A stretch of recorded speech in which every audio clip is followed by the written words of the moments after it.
Brilliance Audio. Digging Up Love by Chandra Blumberg.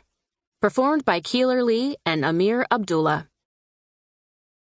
Alisha.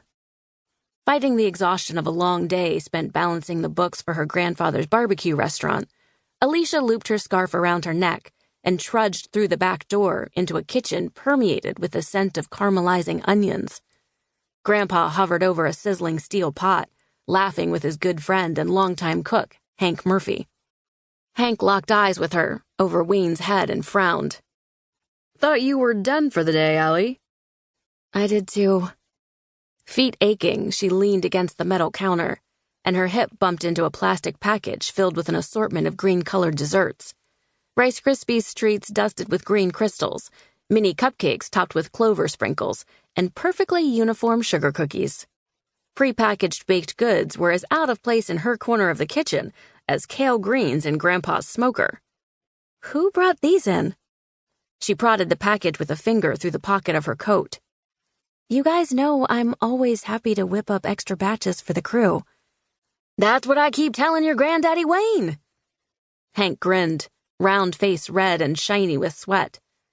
"We don't need none of those supermarket treats when we've got our very own master baker in residence."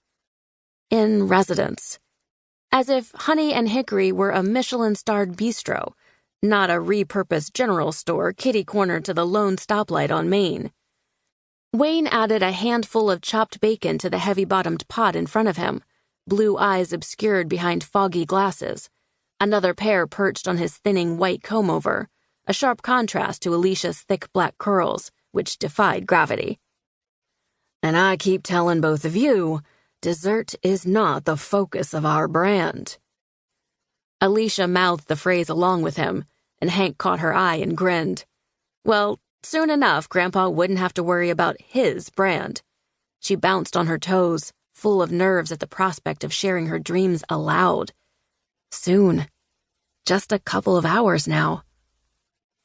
"Now, what brought you back in, Allie girl?" "Sorry to bother you, but my battery's dead." Quentin Harris, it's your lucky day. Quentin dragged his attention away from the CT scans on his computer, but pasted a bland smile on his face. Dr. Lawrence Yates, chair of the Earth Sciences Department, was known for taking it out on the staff if he got a whiff of dissent. "Oh? Got a little field trip for you. Someone from downstate called about finding a bone on their land. Said, and I quote, 'It's a big un.' Emailed a photo as proof." Lawrence snorted. "Check your email." Already halfway out the door, he paused. "You can head down there Monday and get it over with. Ask Reed to cover your classes." He left the door open on his way out, the stale scent of tobacco lingering.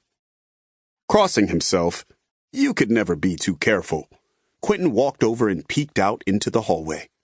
One of the geologists in the department, his best friend, Dr. Tremaine Edwards, leaned out of his office 2 doors down.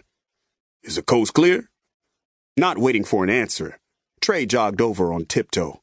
He muscled his way in and plopped down in a faded blue chair next to a shelf crammed with books and loose papers, the chair's rusty wheels squeaking in protest.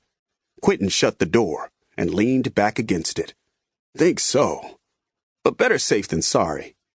A bone had turned up on someone's land? Odd. He went back to his laptop, opened it, and clicked through to his university email. "Just glad that old fool didn't darken my doorway today," said Trey. "What's he got for you? An extra freshman course this fall? Night class? Wait, don't tell me. A tour for prospective students. Shoot, brother, what is it?" Barely registering his friend's questions, Quentin was captivated by the contents of the attachment he'd just opened. His hand drifted to his mouth as he looked at a huge bone sticking out from the side of a pit dug in a grassy field. Mammoth was his first guess, or mastodon. Definitely not a dinosaur. Not in Illinois. No dinosaurs had ever been discovered in the entire state, owing to a lack of Mesozoic rock. He clicked and squinted closer at the enlarged photo. Maybe. But no, it couldn't be. No way.